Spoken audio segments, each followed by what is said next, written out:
Welcome to Parev TV. Joining us is Alecko Eskandarian. He is a retired soccer player and now Vice President of Player Relations and Player Development at Major League Soccer, the MLS.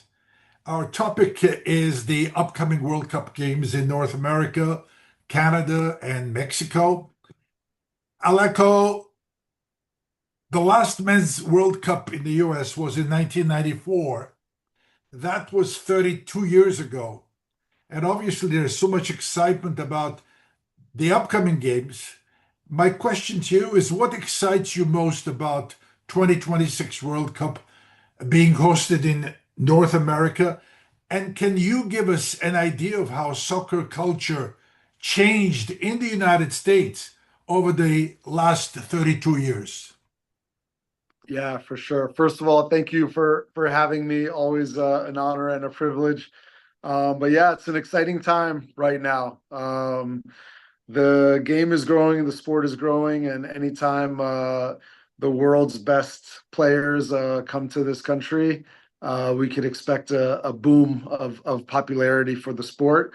I was 12 years old, I think, when the World Cup last came to the US, and I know what a huge impact it had on my life and on my dreams of being a professional soccer player. So I can only hope that the same will happen, where there will be a new generation that is inspired by the World Cup being hosted here. There's so many things happening. Every day there's a small bit of news that comes out from MLS, from World Cup, and whether it's Shakira, whether it's Madonna, whether it's a halftime style like the football, what's happening? Give us the highlights. Yeah, there's a lot happening. There's a lot happening. It's going to be a big party. So the celebrities are going to come out for it. The entertainers are going to come out for it. I hope we don't overdo it with the entertainment piece, because it's such a traditional game.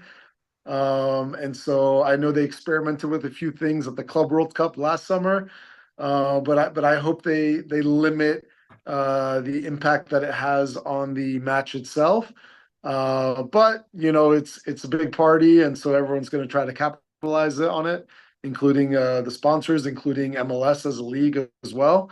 But yeah, we're all excited about it, and I think it's going to be a great show and a great party for a full month around this country. We could not fail but see the many T-shirts people carry, number 10 and number 8, Messi, Madonna, not Madonna, Madonna, Zidane, Mbappe. When I was growing up, it was Pele. Do you know Pele? Do you remember Pele? Of course, the GOAT. He's the best ever. It was the best ever. My question is, who are the main characters these days? Who should we watch out for? Yeah, you named a couple of them. There's Messi, obviously, who, um, with Messi and Ronaldo, you have to think this is their last World Cup, although you never know because they keep scoring goals. But I think it's pretty special for both of them to be in the World Cup, especially if it is their last. You've got some of the younger players like Lamine Yamal and Mbappe, Yeah. who have come on the world scene. So yeah, there's no shortage of stars. So it's going to be exciting to see who puts their fingerprints on this event. I think there are 48 teams going to play in 16 different cities. I did some homework. My question is one question, one country. Is Iran going to play?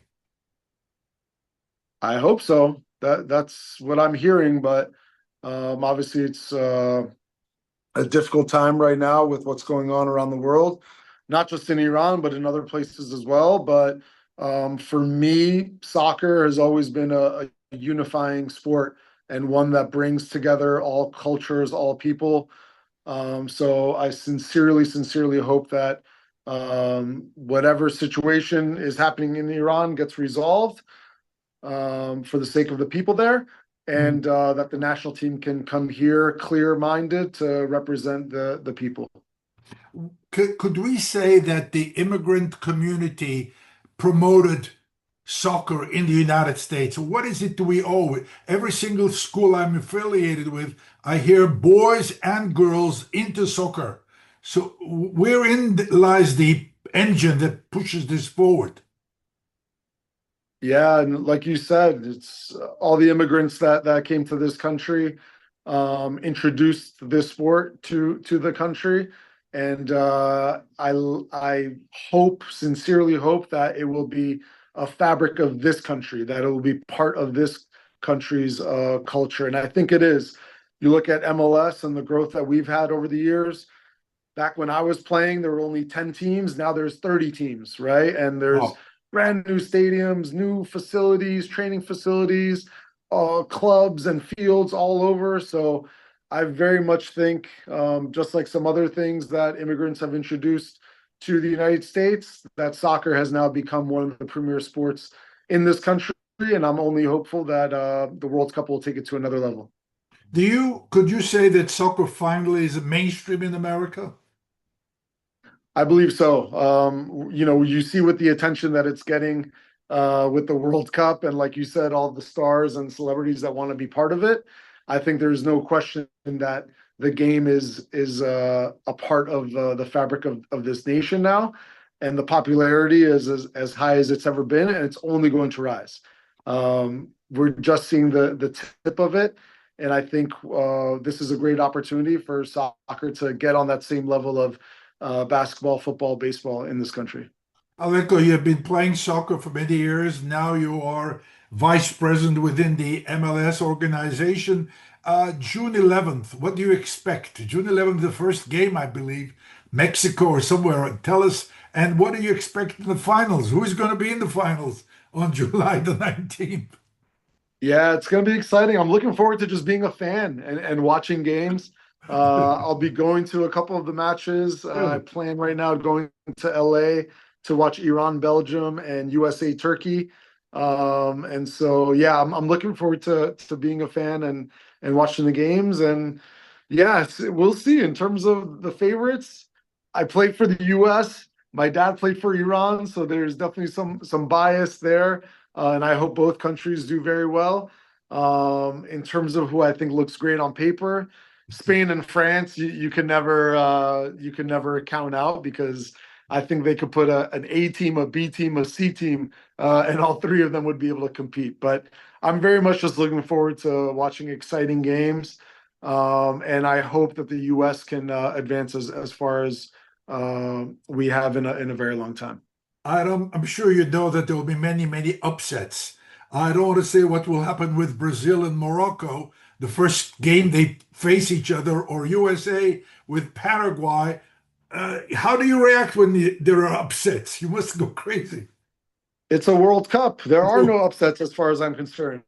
Everyone is there for a reason. You are considered one of the best teams in the world. So there are no upsets. We look at the last World Cup, Saudi Arabia beat Argentina in the That's first right, game. right. And everyone said, like Argentina's finished. And then they go on to win the entire thing. So at the end of the day, you have to be prepared for every single match to be a huge test. And if there's a loss along the way, it shouldn't be unexpected. It should just be a lesson learned. But yeah, I think we're going to see some great matches. Also, the game has become a lot more tactical these days than it was maybe in the past. And so I think now you're seeing that these coaches and these analysts and Sure. data specialists, they can manipulate the game to make it a bit closer. So I don't think you'll see too many blowouts. Let me ask you again the Super Bowl halftime. This is, I think, as far as I know, the first time I hear of a Super Bowl halftime style. Is this going to be adopted for future World Cup games? I don't know. I think they actually did it even in '94 Really? in the World Cup. I believe there was like a halftime concert that they did on the field. I think it's an American custom, and so anytime it's here, it happens. I wouldn't. I can't remember if in Qatar 4 years ago they did something similar, but either way, as long as the players are in out on the pitch longer than they otherwise would have been, I'm totally fine with it. And if it brings some extra excitement and entertainment to the game, then so be it. This is going to be a lot of entertainment, and it's all going to be in our backyard. in Yeah. a MetLife Stadium. So I can, there are so many other questions. But let me ask you, what will make this a successful event, overall successful? Yeah, I think just for the sport's popularity to grow and for the next generation of kids here in the US and all over the world to be inspired. At the end of the day, that's all we could ask for to make it a successful event for the sport as a whole. And then for the US specifically, it's obviously getting out of the group and trying to make it to a quarterfinal and see what happens. You're on home soil. There's never going to be hope up for the challenge and can make a nice run. Is there anything else in closing, Alecko? We don't want to take your time, and to really appreciate you giving us the time and all the insight which just comes from your inner soul. It's just pouring. Ask me any questions you want. I'm Alecko. I'll take care of it. No, seriously, is there anything else in closing? No, I'm just looking forward to it. Again, I hope those that haven't typically watched soccer matches in the past, I hope they can tune in and they can just see the passion that it comes with. You're going to see people smiling and drinking in the streets. You're going to also see people crying when their team loses. So that passion is what makes this sport so wonderful. And like I said earlier, it unites us all.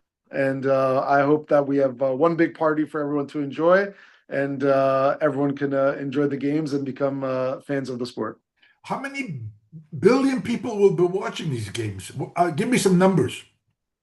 I don't know. I know they said it's going to be the biggest ever. So I don't even know what the previous record is, but I think it's going to blow it out of the water. And yeah, people in the US like to focus on Super Bowl or Absolutely. NBA Finals or Grammys or things like this. This is going to be times 100 of anything that they've experienced in their lifetimes. Alecko, thank you very much for your insights, and have a great day. Thank you very much. It's a pleasure. Thank you.